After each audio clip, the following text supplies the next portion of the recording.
Et en même temps, ce sont des réactions, c'est vrai, qui tiennent beaucoup à l'image que tout gouvernement français et que le corps politique français a de ce que c'est que l'autorité politique. C'est-à-dire qu'il ne pense pas du tout que l'homme qui est au pouvoir a été mis au pouvoir par lui, citoyen, n'est-ce pas?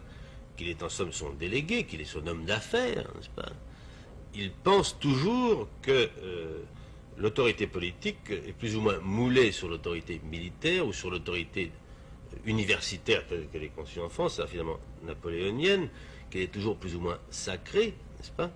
Et que l'État n'est pas du tout une émanation de la nation, même quand ça résulte d'une consultation électorale, mais une sorte d'instance supérieure qui vous accorde ou vous refuse certaines choses.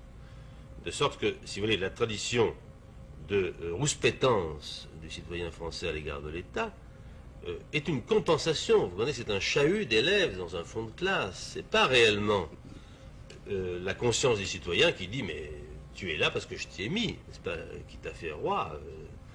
C'est pas du tout ça. On pense, et tout représentant de l'autorité, dans la vie quotidienne française, c'est une expérience qu'on a constamment, n'est-ce pas, quand vous avez affaire à un fonctionnaire des PTT, un fonctionnaire des finances, il ne vous donne jamais l'impression qu'il est à votre disposition, il vous donne l'impression qu'il consent à s'occuper de vous, n'est-ce pas?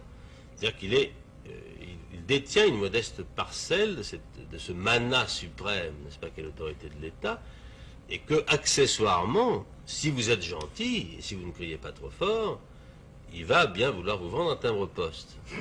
Mais il faut attention que vous n'en prenez pas l'habitude, n'est-ce pas?